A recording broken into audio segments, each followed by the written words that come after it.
Today, let's try to use ChatGPT to create a wristlet.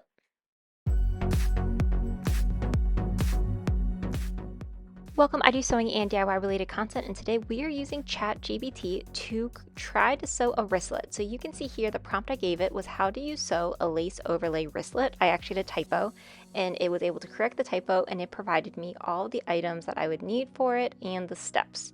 So going through on first glance, I see that, like they have multiple steps listed here. I do think there's going to be some issues though along the way, and I don't think this is going to turn out to be exactly what I would think of as a wristlet, so we will see how accurate it is as we go along. So the first step was we needed to get our fabric, including our lace and our lining. I also noticed that it didn't really say anything about a fabric underneath the lace, so we will actually be cutting out extra rectangles to take into account the fact that it didn't do that correctly. So these are the fabrics I'm going to be using. So the first step is I just need to cut out 6 rectangles, so 2 of the lace as well as 4 of this satin material that will be the lining of the bag, as well as the outside of the bag for where the lace is going to be overlaid on.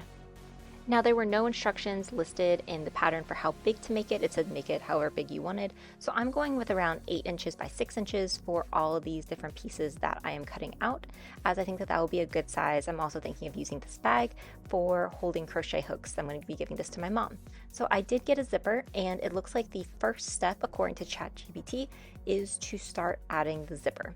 So I found that its zipper instructions were actually pretty straightforward. It said with the right side of the lace up, you're putting the zipper down against it, and then we are putting the right side of the lining with the right side of the fabric to create the zipper sandwich, and then we'll just be sewing all 4 of those layers together. So this is how I would have started off making this bag as well. So I don't see anything too different from how I normally would have done this so far. So here's what my bag looks like so far. The first portion of the zipper is in. So now we're just going to be repeating those exact same steps for the other side. And this is the exact way that ChatGPT informed me to do this as well. So as we're going along, I will be sure to include the step-by-step directions that ChatGPT included onto the screen. They'll also be in the description box for you in case you want to follow along, or if you're curious what the differences were compared to the two. So now I have all of my layers. I am just again pinning these onto the zipper. So starting off with that lace side, so putting the lace and the fabric that'll be behind the lace onto the right side of the zipper, pinning that together, and then pinning the lining so that we get again that second side of the zipper is now like in that fabric sandwich, so that we can then just take that straight seam all the way across. Now, in the instructions provided, ChatGPT did tell you to use a zipper foot, which I thought was really interesting that it knew to include that step. I used a walking foot because I was having some issues with all of these layers going through my sewing machine, and that worked really well for me. But I was happy to see that it knew to change the foot of the sewing machine. So now we have the zipper installed. This is how I would think it should look like so far. And next steps were to unzip your zipper slightly. And then I was a little confused if I was a new sewer just reading these steps for what it wanted you to do.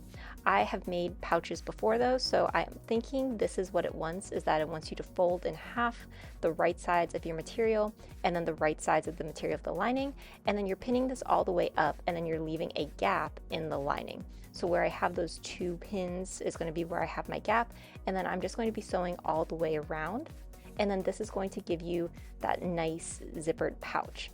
Now, the one thing I'm noticing is that so far we have not added any sort of wristlet. So I'm feeling like this is more just a zippered pouch pattern and not a wristlet pattern, but we will continue on and see what happens. Now, the pattern did not say to change back to a normal presser foot, so that would also be something that, if you were going through, if you were just purely a beginner trying to use these instructions, it may be a little difficult for you to know what you were supposed to use and not use. I continued using my walking foot just because it was a little easier in this case, but I left that opening, and now the next steps were to trim off all the extra fabric and to clip the corners, which this is exactly how I would have done it if I were making this pouch as well, so I was happy to see that it included that. Another step that it had included though was to press out the bag, and it didn't say anything about to be cautious of the fabric you were using. So I am not pressing this out as this fabric is incredibly delicate, and I did try to do a test a little earlier and it was not pressing well and it was very easily burning. So I am not going to be doing that, and there was nothing in the instructions about, like warning you to make sure you do a test swatch. So that is something that I think that should be noticed is that it just says, press out your fabric. It doesn't really provide any warning on what type of fabric you use. And I have noticed that before with some elements from ChatGPT is that they are incredibly generic. Next, it was time to just sew up the little opening that I had. So I found this to be very simple and straightforward. This is what I would do as well. It's just hand sew it closed. You definitely could have used a sewing machine if you were more comfortable doing that. So at this point, we have the pouch. I do not think this is a wristlet at all. I would say that this is a zipper pouch. There are some finishing steps listed in case you wanted to embellish it by adding beads or sequins, and they sell that you could sew those on, you could glue them on. I played around with the idea of adding some beads to this, and it just seemed way too busy when I was trying to lay them out and get them in an interesting pattern, so I am not going to be doing that, which would mean that my zippered pouch is technically done.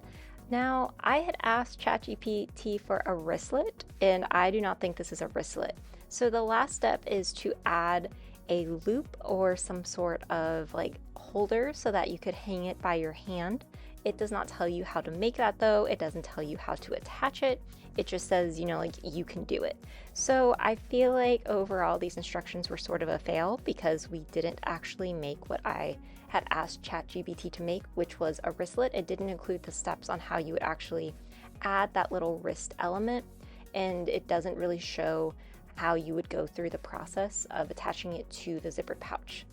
I think that overall these instructions, if you were a brand new beginner sewer, it would be very confusing and there'd be a lot missing, as it says, the lining is optional. Well, it doesn't tell you how to finish off any of the edges of the fabric. It also didn't talk really about that you could burn some of your fabrics, and we really didn't make a wristlet, we made a zippered pouch. So I found that this was a really interesting experiment. Let me know if you want me to do more of these, if you like this type of video. If you did, be sure to like, comment, and subscribe, and I'll see you in the next one. Thanks for watching.